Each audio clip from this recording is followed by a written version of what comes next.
Do you listen to your emotions? I don't mean just have them. I don't mean just feel them, but you really take a moment, listen to the emotion as it's coming up, and ask, where did that emotion come from? Our emotions, and this I heard yesterday in a class by one of the teachers, Christian, and it was well said. It's very simple. Our emotions tell us what we believe. That could be a hard pill to swallow because some people, all of us at times, our emotions run ragged over us, don't they? They control us. We don't even know we're emotionally responding to things. I woke up at 1:30 this morning. I felt a little angst about me. And I asked the question, what is that emotion about?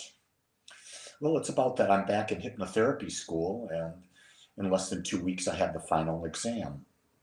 And in that final exam, there's a practical aspect of it where you have to have memorized the whole protocol and you've got to deliver it.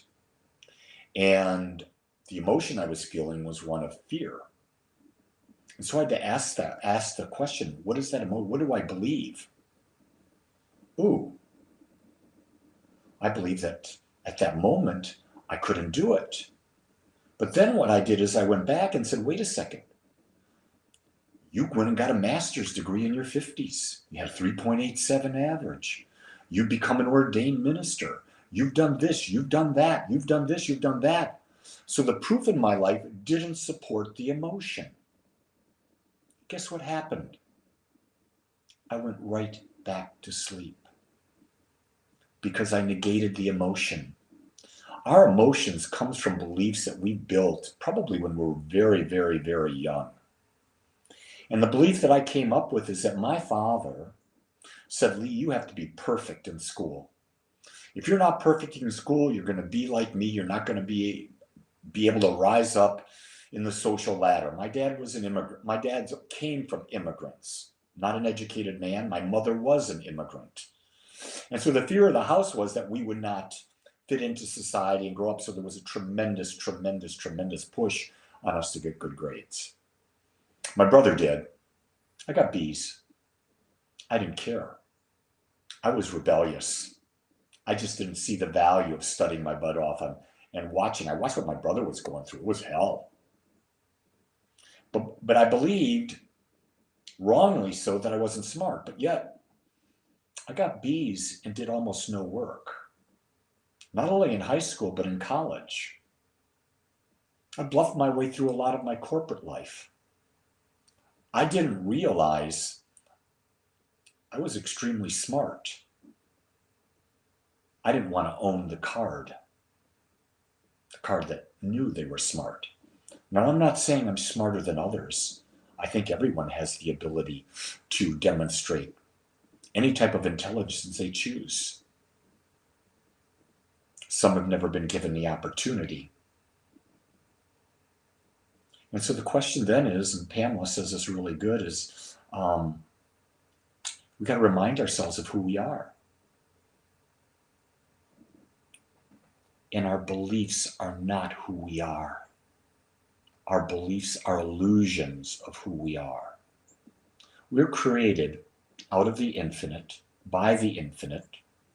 Our mind is tapped into infinite wisdom. We all have the same power, and that is the power of where and how we focus our thoughts, our words, our actions, and our feelings. And we create an experience through that. It's pretty simple.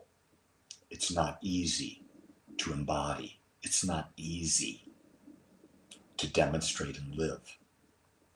Because in our subconscious mind, we have so many thoughts that we bought into from the past that contradict that.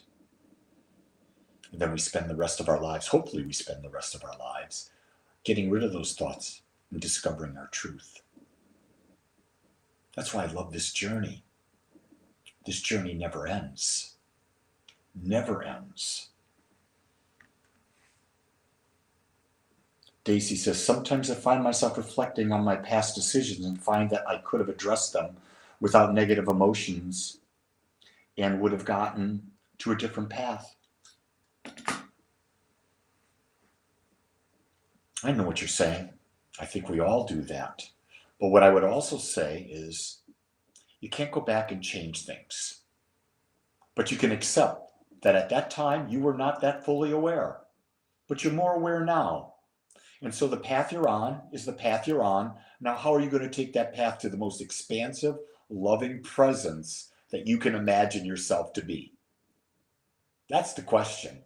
Forget about dealing with the past. The past is done. You got to deal with the now. Now listen to the emotion and then discern. Is this serving me? Is this emotion going to express a higher form of love?